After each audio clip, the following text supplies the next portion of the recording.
사전 연명 의료 의향서와 원하는 장례 방식을 남겨라.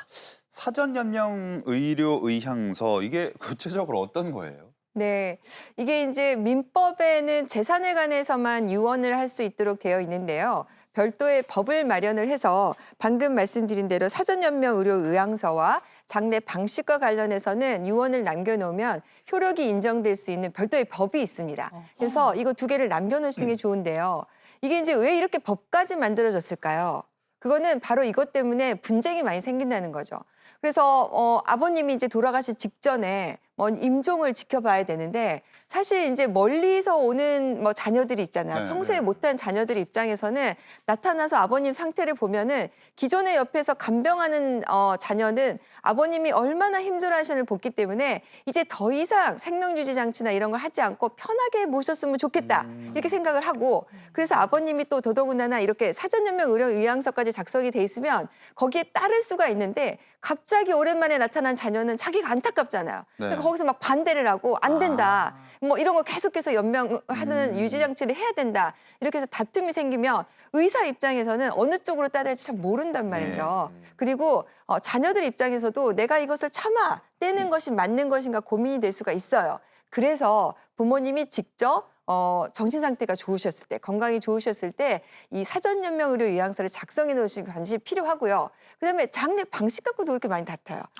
종교 방식을 다 해야 된다, 아니면 수목장을 해야 된다, 이렇게 다투니까 이 부분에 대해서 남겨놓으시면 좋을 것 같습니다. 네. 이와 관련해서 한 통계가 있어요. 2024년 연명의료 결정제도 연보 요 통계가 있는데요. 아직도 여전히 환자 2명 중 1분은 본인의 뜻이 아니라 가족의 판단에 의해서 연명의료 중단 여부가 결정이 된다고 합니다. 자, 그래서 이거를 신청을 하고 싶다는 생각을 하시는 분들 많을 텐데 어디에서 해야 되는지 또 절차는 어떤지 어렵거든요. 맞아요. 저도 이제 이걸 설명을 드리면서도 어떻게 해야 될지 몰랐는데 얼마 전에 어머니가 병원에 가셔가지고 이제 가다 보니까 중환자실 이런 데 다 이렇게 붙어 있더라고요. 그래서 여기저기 이제 홍보도 많이 되어 있고 안내돼 있는데 다시 한번 좀 안내를 드려볼게요. 자, 보건복지부 지정 등록 기관에 가셔서 하셔야 되는데요. 일부 병원, 보건소, 공공기관 등에 상담을 이렇게 교육받은 담당자가 있어요. 그래서 그 담당자에게 신분증을 가지고 가셔서 잘 의논하셔서 작성하시면 되는데요. 이제 연명의료라는 게 뭐냐면 내가 이제 이게 생사가 오갔을 때 심폐소생술, 인공호흡기를 할 것인지 말 것인지, 혈액 투석, 항암 치료, 자, 이런 것들을 연명의료라고 합니다. 그래서 거기에다 설명을 받으시고 내가 여기에 대해서 이런 상황이 발생했을 때 나는 중단하겠다라는 부분에 대해서 이제 확인하는 서면을 작성하시면 됩니다. 이게 그래서 나의 생사를 결정하는 것이다 보니까 다른 사람이 작성할 수가 없어요. 자녀가 작성할 수가 없어서 본인이 직접 작성하셔야 된다는 거 유의하셔야 될 것 같습니다. 네. 듣다 보니까 저는 이것도 좀 궁금한데요. 요즘에 치매 또 진단 받으시는 어르신들 많으시잖아요. 근데 치매 환자도 신청할 수가 있을까요? 그러니까 제가 유언장도 건강할 때 한 살을 젊었을 때 작성하는 게 좋다고 말씀드렸듯이 사전 연명 의료 의향서도 건강할 때 하는 게 좋을 것 같아요. 저도 그래서 하고 싶어서 어제 전화를 해봤어요. 하고 싶다고 했더니 너무 많이 사람들이 물려가지고 한 달 기다려야 된대요. 미리 예약을 하고 하셔야 됩니다. 그렇게 돼 건강할 때 하시면 되고요. 치매 환자 같은 경우에도 치매가 초기다, 내가 충분히 결정할 수 있으면 충분히 하실 수가 있습니다. 다만 치매가 너무 중증이거나 아니면 환자 상태가 너무 위독할 경우에는 본인이 직접 할 수가 없겠죠. 자, 그럴 경우에 어떻게 되느냐? 평상시에 이 환자의 의사가 중요합니다. 저도 지금 제가 방송에서 전 불필요한 이 연병 치료 하고 싶지 않거든요. 이게 다 기록이 되는 거예요. 만약에 제 나중에 가족들이 이 방송을 다시 보기 하면서 이인철 변호사 불필요한 연명 치료 안 합니다. 이걸 내시면 되는 거예요. 그래서 의사 2명이 결정하면 이 불필요한 연명 치료 안 하게 할 수 있습니다. 역시 변호사님답게 삶이 자료가 되시는군요. 신기하기도 합니다. 근데 궁금한 게 또 생겼습니다. 그 연명치료 중단하는 타이밍이 좀 저는 궁금하기도 한데요. 본인이 아이고 나 이제 죽을 것 같아서 연명치료 그만할게, 중단해라 할 때쯤이면 죽을 고비를 넘기는 생사가 오가니까 그걸 말할 의식도 좀 없으실 것 같고, 그렇죠. 그렇다고 가족 누군가가 저희 이제 그만하겠습니다, 저거 호흡기 떼주세요 라고 하면 그게 그냥 떼는 겁니까? 마음대로 되는 게 아니죠. 환자가 나 죽겠어 너무 아파. 그렇다고 해서 무조건 생명 유지장치를 제거할 수는 없잖아요. 반드시 담당 의사 2명이 확인을 하셔야 됩니다. 그래서 이 환자가 정말로 연명 생명 유지 장치가 필요한지 안 한지를 결정을 하게 되고요. 또 가족들이 창반하게 되겠죠. 그리고 중단 가능한 항목도 여러 가지가 있습니다. 예를 들어서 뭐 심폐소생술, 인공호흡기. 저 같은 경우에 막 코에 이렇게 줄러가지고 고통스럽게 하는 그거 하고 싶지가 않아요.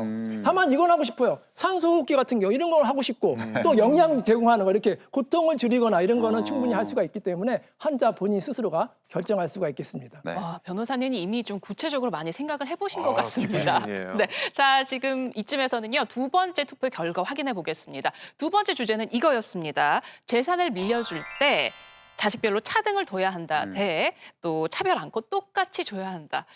시청자 여러분들의 선택은요?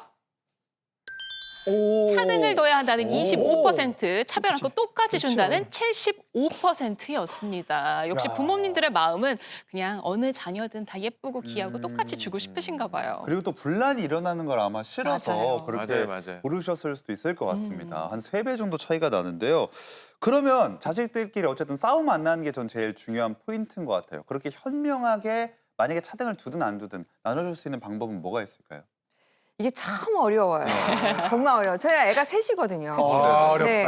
근데 애들이 저한테 키울 때도 그렇지만 뭐 과자를 하나 줘도 하나라도 차이가 나면 난리가 나요. 아이고. 그리고 뭐 용돈을 줄 때도 금액이 차이 나면 난리가 나고 언니는 중학교 때 10만 원으로 올려줬는데 나는 왜 안 하냐고 이러거든요. 다 기억을 하는구나. 그래서 어떻게 생각을 해보면 똑같이 준다가 정말 맞는 것 같고 75% 나왔으니까 대부분이 그렇게 생각하시는 것 같은데 또 반대로 생각을 해보면 제가 이제 뭐 이렇게 일을 하고 집에 들어가잖아요. 네. 그러면 꼭 나와서 인사하고 제 가방을 받아주는 애가 있어요. 네. 그러면 마음속으로 어쩌면 그래 하나라도 콩 한 쪽이라도 너한테 더 줘야지 뭐 이런 마음이 생기거든요.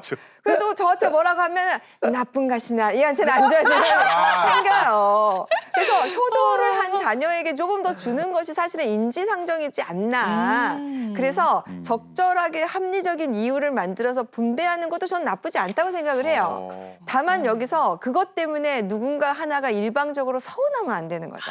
그래서 그러니까 왜 법에서 기여분이라는 걸 만들어 놨겠어요. 왜 특별 수익이라는 걸 만들어 놓고 나중에 이걸 공제하라고 했겠어요. 이게 다 공평하게 하는 것을 하거든요. 그래서 똑같이 준다가 공평하고는 좀 다를 수 있다는 거 이것도 한번 생각해 보셨으면 좋겠습니다. 네.